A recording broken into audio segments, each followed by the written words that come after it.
সরকারের প্রধান ডক্টর ইউনূস স্যারকে মাজার গড়ার আহ্বান জানাইতেছেন আল্লামা পীর মুফতি গিয়াসউদ্দিন আত তাহিরি।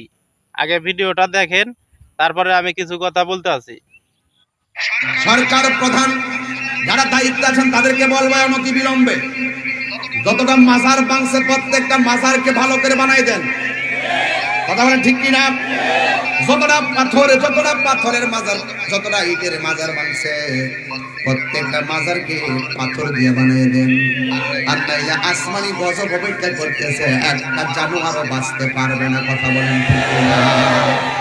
যারা ভাঙছে একটা বাঁচতে পারবে না।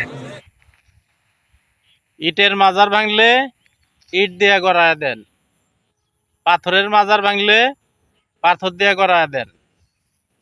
মানে মাজার, আপনারও তো মাজার হবো, আপনিও তো পীর।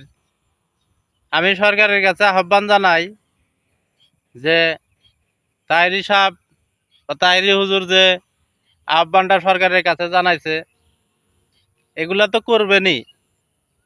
এগুলা মাজারের পাশাপাশি তাহিরি হুজুরের মাজারটাও করেন। এটা ইট বালু সিমেন্ট দিয়ে না, পাথর দিয়ে না, একবারে ডাইরেক্ট সোনা দিয়ে করেন। তার কারণ উনিও একজন বাংলাদেশের মধ্যে সুন্নিয়তের বীর, বাংলার পীর। উনি মরার সাথে সাথে মাজার হবে, ওই জায়গায় গান বাজনা হবে, গাঞ্জার আসর হবে। তো আমি সরকারের কাছে বিশেষভাবে আহ্বান জানাই, মরার পরে এই জিনিসগুলা করতে অনেক দেরি হব, মানুষ ভণ্ডামি করতে অনেক দিন দেরি হব। সেই কারণে আল্লামা পীর মুফতি গিয়াসউদ্দিন আত তাহিরির মাজারটা আগেই বানায় রাখেন। আর ওনাকে যে জায়গায় দাফন করা হবে এই জায়গাটা ফাঁকা রাখেন, যেন পরে খালি ওই জায়গায় টুক করে দেওয়া যায়। তাছাড়া মানে গানের জন্য যে রুমটা লাগে এটা বানাইবেন, তারপরে তামুক খাওয়ার জন্য যে রুমটা লাগে এটা বানাইবেন, তারপরে নারী পুরুষ মিলায়া ঝাঁকানাকা ডিজে গানের জন্য যে রুমটা লাগে এটা বানাইবেন। আর আল্লামা তাহিরি পীর মুফতি গিয়াসউদ্দিন আত তাহিরি যেন ওনার মাজারে নিজেই সেজদা দিয়ে যাইতে পারে, নিজের মাজারে নিজে একটা সেজদা দিয়া যেন যাইতে পারে।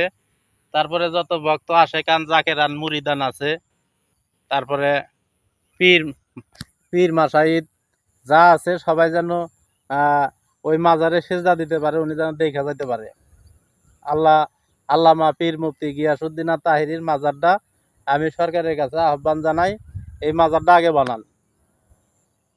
মানে ভাই, বাংলাদেশে এই মাজার কি যে একটা মানে ব্যবসার কেন্দ্র হয়ে দাঁড়াইছে, ঠিক আছে? এই যে হজরত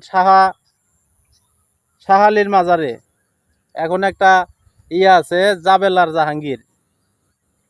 হজরত শাহ আলী একজন আল্লাহর ওলি ছিলেন, কিন্তু ওই জায়গায় জাবেলার জাহাঙ্গীর মানে এখন দখলে আছে ওনার। উনি হলো জাবেলার জাহাঙ্গীর, ওই জায়গার খাদেম।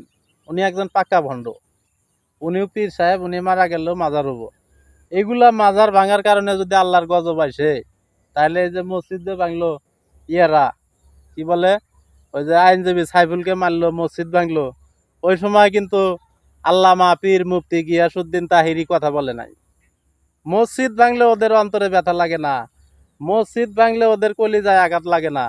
এই ভণ্ডর মাজারে হাত দিলে, ভণ্ডদের মাজারে হাত দিলে এদের। আর মাজার কে ভাঙছে? ভাঙছে তো আস্তানা, কবর কেউ ভাঙে? কবর ভাঙার মতো কিছু নাই। ভাঙছে হলো বিল্ডিং, যেগুলার মধ্যে মানুষ গাঁজা খাইতো, গান বাজনা করতো, নাচানাচি করতো, দুনিয়ার অশ্লীল কাজ করতো, এগুলা সম্ভবত ভাঙছে। মাজার কেউ ভাঙে? শাহ আলীর মাজার কেউ ভাঙবো তো সাইডের বিল্ডিং।